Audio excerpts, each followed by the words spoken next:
Pour conclure, je dois aborder une nouvelle tentative russe de jouer la politique avec la situation tragique à Gaza. Le représentant permanent chinois a déclaré dans son discours qu'il fallait éviter de politiser la situation humanitaire à Gaza, et je suis totalement d'accord. La Russie continue de se présenter comme un grand acteur humanitaire à Gaza, alors qu'elle fait très peu pour améliorer la situation humanitaire. Rien dans la déclaration du représentant permanent russe ne mentionne ce qu'elle fait pour aider à soulager la situation humanitaire. N'oublions pas le désastre humanitaire qu'elle a créé en Ukraine. Comme je l'ai dit à plusieurs reprises, la Russie ne résout pas les crises humanitaires, elle les crée. J'appelle donc le représentant russe à écouter l'appel de son homologue chinois et à cesser de jouer la politique avec la situation à Gaza. Merci. Le représentant des États-Unis semble vraiment apprécier ce qu'il pense probablement être des invectives dévastatrices contre la Russie.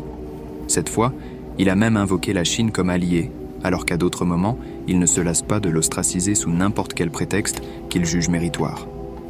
Et pourtant, nous sommes très reconnaissants aux représentants des États-Unis pour une démonstration claire de ce à quoi une déclaration d'un État qui prétend être un acteur international responsable ne devrait pas ressembler, et plus spécifiquement, un coach autoproclamé de tous les acteurs internationaux.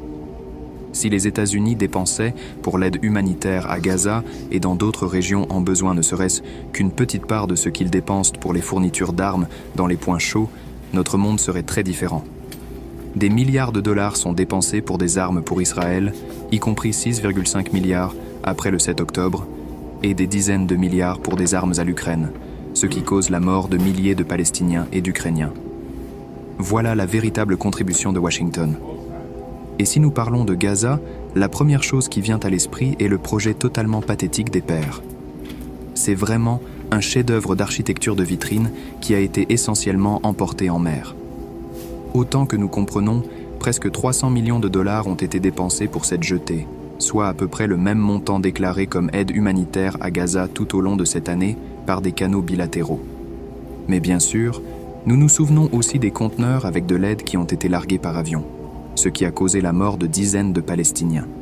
Tout cela a été fait au lieu de forcer Israël à respecter un cessez-le-feu. La Russie fournit une aide humanitaire à la Palestine par le biais de NOS, du gouvernement et du Programme alimentaire mondial, et les Palestiniens en sont bien conscients. En tout cas, collègues, un conseil amical. Avant de donner des leçons à tout le monde, commencez par payer votre contribution aux Nations Unies et cessez de provoquer une crise de liquidité qui entrave également les efforts humanitaires de notre organisation. Je reprends maintenant mon rôle de président du Conseil de sécurité et je donne la parole aux États-Unis pour une déclaration supplémentaire. Collègues, il est très intéressant d'entendre la Fédération de Russie minimiser les contributions humanitaires des États-Unis à travers le monde. Nous sommes l'un des leaders, sinon le principal État contributeur à l'assistance humanitaire. Je serais très intéressé d'entendre ce que la Russie dépense en assistance humanitaire en pourcentage de son PIB. Les États-Unis sont un acteur principal en matière d'assistance humanitaire. À travers le globe, la Russie ne l'est pas. Si la Russie dépensait seulement 1% de ce qu'elle dépense pour mener des atrocités barbares en Ukraine, alors elle pourrait prétendre faire quelque chose pour résoudre les crises humanitaires à travers le monde. La Russie n'est donc pas en position de critiquer les États-Unis pour ce qu'ils font pour les causes humanitaires à travers le monde, et je le répète, la Russie ne résout pas les crises humanitaires, elle les crée. Regardez en Ukraine. Merci. Je ne prévois pas de continuer cette discussion. Je dirai juste très brièvement, en tant que représentant de la Fédération de Russie, que j'aimerais savoir quel pourcentage du PIB des États-Unis est représenté par les fournitures d'armes dans le monde, que les États-Unis livrent. Et je veux juste poser une question, j'espère qu'elle n'est pas rhétorique. Quand allez-vous enfin payer votre contribution au budget des Nations Unies ? Je reprends maintenant mon rôle de président et je donne la parole à l'observateur permanent de l'État observateur de Palestine. Monsieur le Président, permettez-moi d'abord de vous remercier, ainsi que la Russie, l'Algérie et la Chine, d'avoir convoqué cette réunion. Permettez-moi également de remercier les intervenants et, à travers eux, la communauté humanitaire. Les humanitaires en Palestine essaient de remplir leur noble mission dans des circonstances impossibles et au péril de leur vie. Notre soutien devrait correspondre à leur courage. L'UNRWA reste sous attaque. Les accusations de terrorisme sans fondement et honteuses contre une agence humanitaire de l'ONU ne sont plus un simple sujet de discussion, mais une licence pour tuer. Le meurtre et l'arrestation de ses membres du personnel et l'incendie de ses quartiers généraux étaient un résultat direct de telles incitations. La véritable cible d'Israël dans cette attaque sont les millions de Palestiniens qui dépendent de l'UNRWA pour survivre et satisfaire leurs besoins les plus élémentaires. La Palestine écoute les mots des principales ONG humanitaires qui ont déclaré il y a quelques jours « Notre présence à Gaza est uniquement due à l'engagement indéfectible de nos collègues sur le terrain, malgré les grands risques pour leur propre vie.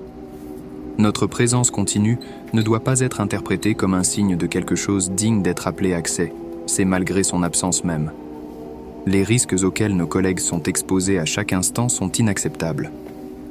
Aujourd'hui, il ne s'agit pas seulement d'un espace humanitaire en diminution. Il ne reste presque plus d'espace pour opérer du tout.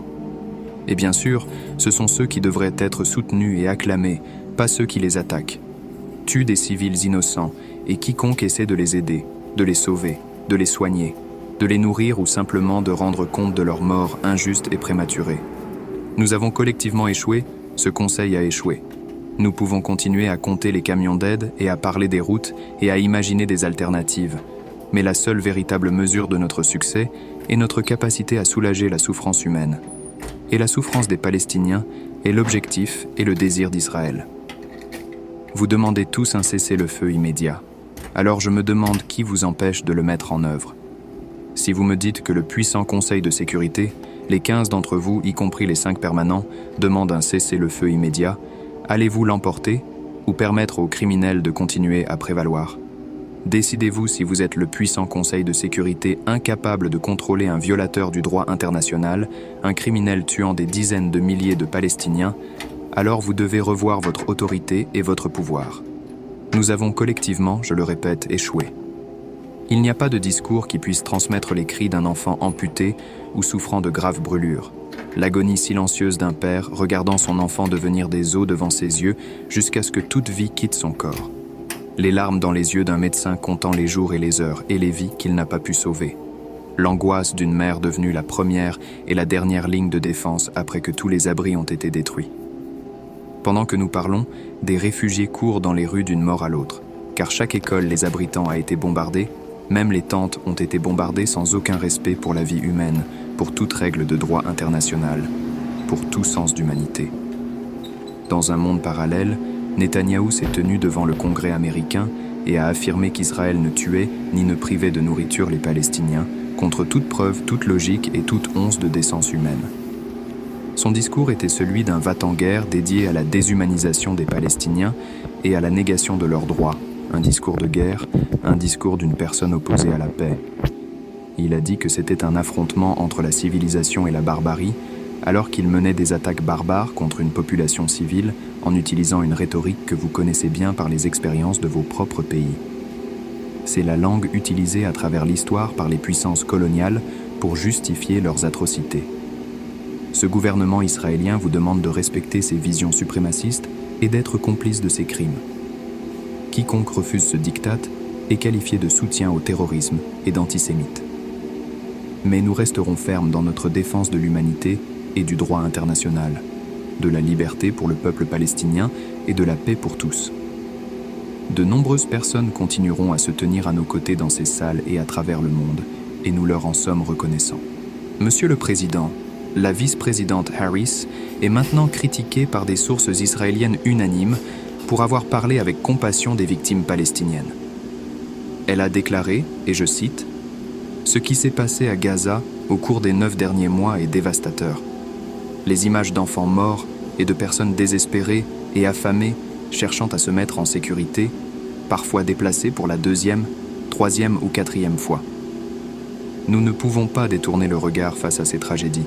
Nous ne pouvons pas nous permettre de devenir insensibles à la souffrance et je ne resterai pas silencieuse. » Fin de citation.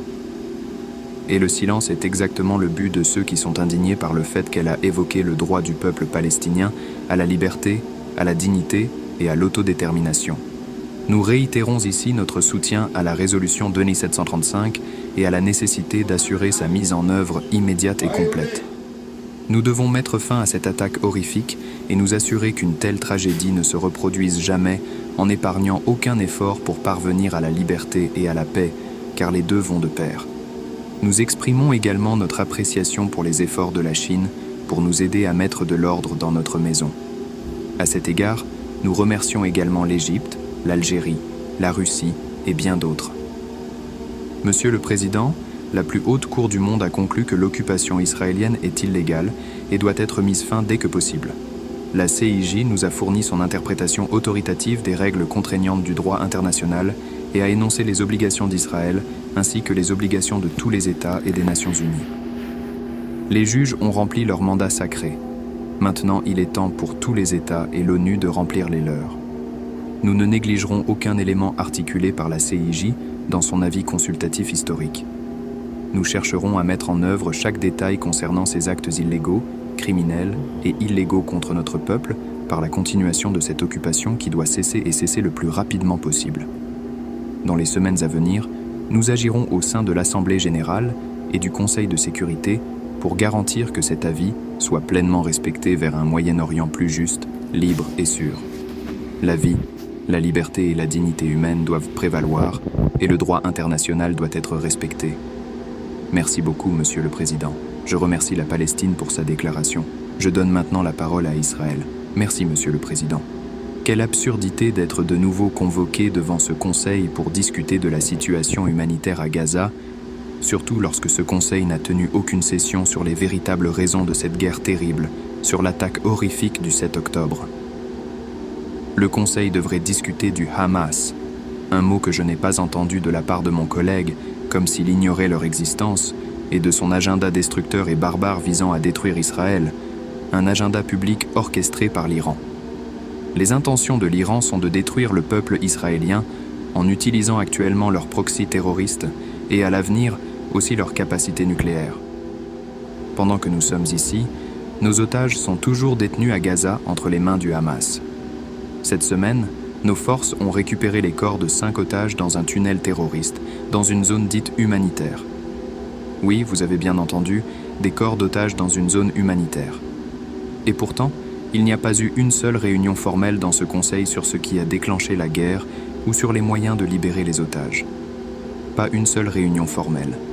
Ce fait déshonore le Conseil. Collègues, Israël est et restera toujours engagé dans nos efforts humanitaires extensifs dans la bande de Gaza. En examinant honnêtement les faits, vous verrez les efforts immenses déployés par Israël pour protéger les vies civiles. Pensez-vous qu'un pays qui veut nuire aux civils permettrait l'entrée de 828 000 tonnes d'aide dans la bande? Pas seulement depuis la frontière égyptienne, mais aussi depuis nos frontières. Un tel pays permettrait-il à plus de 42 000 camions d'entrée par voie terrestre, à 9 931 palettes de secours aériens et à 432 camions par voie maritime? C'est l'État d'Israël qui a organisé et facilité cette aide, tout en étant sous une attaque massive des forces du Hamas. Nous continuons à travailler sans relâche avec nos partenaires internationaux pour soutenir les habitants de Gaza. Nous avons facilité un contact direct et continu entre l'ONU, le commandement sud de l'IDF et la coordination de la Terre. Vous ne vous êtes bien sûr pas soucié de visiter notre côté et de voir les efforts, seulement le côté égyptien. 11 hôpitaux de campagne ont été établis jusqu'à présent, dont 3 en cours de construction. En même temps, l'ONU se trouve submergée par l'aide fournie qu'elle est incapable de distribuer en raison des problèmes internes de l'ONU. L'échec à distribuer l'aide est la principale raison du goulot d'étranglement. Pourquoi ce n'est pas le sujet de la discussion d'aujourd'hui? Alors qu'Israël remplit ses obligations, le monde se nourrit de chiffres de victimes et de données fournies par le ministère de la Santé de Gaza, dirigé par le Hamas. Comment pouvons-nous tenir une session sur la situation à Gaza sans données vérifiables? Pourquoi le Conseil de sécurité n'a-t-il pas convoqué une réunion pour demander à l'ONU un processus indépendant pour obtenir des informations fiables plutôt que de faire confiance aux mots de meurtriers et de violeurs d'enfants? Non seulement l'ONU faillit dans ses devoirs de coordination de la distribution de l'aide, mais son agence UNRWA est complice dans la perpétuation de ce conflit. Nous avons fourni au commissaire Lazzarini plus de 100 noms et identifiants militaires d'opérateurs terroristes actuellement employés par l'UNRWA à Gaza. Vous payez leur salaire. Cette liste fait partie d'un processus en cours et ne révèle pas encore toute l'étendue de l'infiltration de l'UNRWA par les terroristes du Hamas. Pourquoi l'UNRWA n'a-t-elle pas encore licencié ses employés terroristes? Nous avons également découvert de nombreuses installations et quartiers généraux de l'UNRWA utilisés par le Hamas pour fournir une couverture humanitaire à leurs crimes. Vous aimez les appeler écoles. Des tunnels du Hamas et des entrepôts d'armes ont été trouvés sous 30 écoles de l'UNRWA. Comment pouvez-vous prétendre que ces installations ont droit à une protection? Pourquoi ne discutons-nous jamais de la profanation de ces écoles par le Hamas et l'UNRWA? Pourquoi le Conseil de sécurité n'invite-t-il pas un expert en droit international pour informer ce Conseil qu'une école utilisée pour le terrorisme a perdu sa protection en vertu du droit international? Probablement que si vous invitez un expert, vous inviterez un expert juridique palestinien, je suppose. Le Hamas a détourné une grande partie de l'aide destinée aux civils pour en faire des armes de guerre. Là où nous voyons un tuyau d'eau, le Hamas voit une roquette. Là où nous voyons un hôpital, le Hamas voit un quartier général. Là où nous voyons une école, le Hamas voit des tunnels terroristes. Le 7 octobre, des terroristes ont envahi nos maisons, violant, assassinant et enlevant nos civils. Puis-je vous rappeler encore une fois qu'Israël s'est unilatéralement retiré de la bande de Gaza il y a 19 ans? Aujourd'hui, les terroristes du Hamas continuent de frapper les villages israéliens depuis des zones désignées comme humanitaires. Des milliers de roquettes et de drones ont été lancés sur notre nord, brûlant ville après ville. Nous avons encore 100 000 Israéliens déplacés de leur communauté du nord. Et juste la semaine dernière, les Houthis ont frappé Tel Aviv après plus de 200 attaques depuis le 7 octobre. Vous appelez cela des affrontements. Jusqu'à ce que vous traitiez la tête du serpent en Iran, il n'y a aucun moyen d'apporter la stabilité dans la région. Seule une personne aveugle ou avec une agenda politique ne verrait pas cela comme une attaque coordonnée par des groupes terroristes prescrits pour terroriser nos citoyens. Chacun d'entre vous sait comment la réaction à cette attaque serait si elle visait Moscou, Londres, Pékin, Paris ou Washington au lieu d'Israël. Monsieur le Président, 115 otages sont toujours détenus par les nazis du Hamas. L'élément le plus crucial pour la fin de ce conflit a été exclu de cette conversation et il ne suffit pas de rappeler leur existence en tant que note de bas de page. Nous ne pouvons pas simplement rester les bras croisés alors que nos hommes, femmes et enfants restent à la merci de ces mutilateurs. Encore une fois, où est la réunion demandant la libération de nos otages? Sans leur libération immédiate et inconditionnelle, il n'y a aucun espoir de paix et de sécurité. Lorsque les brutalités de l'Iran et de ses proxys sont ignorées, Israël doit prendre son avenir en main. Nous continuerons à mener les opérations nécessaires pour vaincre le Hamas, ainsi que quiconque attaquera nos citoyens. En fin de compte, Israël reste engagé à fournir une aide vitale à Gaza, tandis que le Hamas ne reste engagé qu'à détruire des vies. Merci, Monsieur le Président. Je ferai une déclaration en ma qualité de représentant de la Fédération de Russie. La situation humanitaire dans la bande de Gaza reste catastrophique après 300 jours. L'une des zones les plus densément peuplées au monde est pratiquement détruite, et le nombre de victimes civiles est stupéfiant. Près de 40 000 personnes tuées et plus de 990 000 blessés, dont les 2/3 sont des femmes et des enfants. Plus de 50 000 bombes ont été larguées sur l'enclave, détruisant le parc immobilier ainsi que les infrastructures civiles, y compris les hôpitaux et les écoles. Les habitants de Gaza n'ont pratiquement pas de nourriture, d'eau ou de médicaments, sans parler de l'hygiène de base. Les eaux usées inondent les rues, il y a des décombres partout et des munitions non explosées. Ceux qui ont survécu aux bombardements et aux tirs d'obus doivent se déplacer continuellement dans Gaza à la recherche d'abris et de sécurité. Certains Palestiniens, y compris ceux qui ont des enfants, changent de lieu de refuge pour la 10e fois et se retrouvent à nouveau sous les tirs israéliens car il n'y a plus de lieu sûr à Gaza. Les témoins oculaires, y compris les membres du personnel de l'ONU et les humanitaires, confirment toute cette situation et beaucoup d'entre eux avouent qu'ils n'ont jamais vu une telle horreur et une telle souffrance au cours de leur vie. Et jusqu'à présent, malheureusement, il n'y a aucun espoir que ces souffrances se terminent bientôt. Pire encore, un journaliste américain qui a passé 1 mois à Gaza a même vu des snipers cibler spécifiquement des enfants. C'est ce que produit une rhétorique qui affirme que chaque Palestinien dès l'âge de 3 ans est déjà un terroriste, comme certains ministres israéliens l'ont déclaré aux premières étapes du conflit. Nous ne sommes pas non plus remplis d'optimisme par les récentes données de Khan Younis sur ceux qui sont morts, blessés et sur une nouvelle évacuation de centaines de milliers de personnes. le risque d'une extension du conflit au-delà de la bande de Gaza vers le Liban et la Syrie reste très élevé. D'autres groupes s'impliquent dans la confrontation, comme les Houthis, qui ont porté un coup sérieux à Tel Aviv le 19 juillet. Nous sommes également préoccupés par le faible niveau de réponse humanitaire, ce qui n'est probablement pas surprenant en l'absence de cessez-le-feu. En conséquence, toutes les résolutions humanitaires du Conseil de sécurité restent lettre morte. La tentative de créer un corridor entre Chypre et le quai flottant a échoué. Le quai, conçu pour des conditions fluviales, a été simplement emporté en mer. Le passage de Rafah, par lequel de grandes quantités de fournitures humanitaires étaient acheminées, est fermé. Les routes par lesquelles les fournitures doivent être livrées sont détruites. Autant que nous pouvons en juger, les autorités israéliennes continuent d'entraver les fournitures humanitaires. Le financement est insuffisant et les personnes enfermées à Gaza ne peuvent compter que sur une aide extérieure car il n'y a plus d'industrie ni d'agriculture à Gaza. Les notifications proverbiales au cours des hostilités actives ne fonctionnent clairement pas non plus, d'où ces chiffres tragiquement élevés. 278 humanitaires tués, dont 197 membres du personnel de l'UNRWA. Le 21 juillet, un autre convoi humanitaire à destination de Gaza a été bombardé. Et cela, ce ne sont que les humanitaires, les victimes sont aussi à compter parmi les civils. 170 membres du personnel médical ont été tués, 500 personnes ont été blessées. Il est temps de tirer la sonnette d'alarme et de le faire régulièrement. C'est pourquoi il est difficile pour nous de comprendre pourquoi certains collègues occidentaux du Conseil préfèrent éviter honteusement ce qui se passe à Gaza et privilégient des réunions commodes sur des sujets beaucoup moins urgents.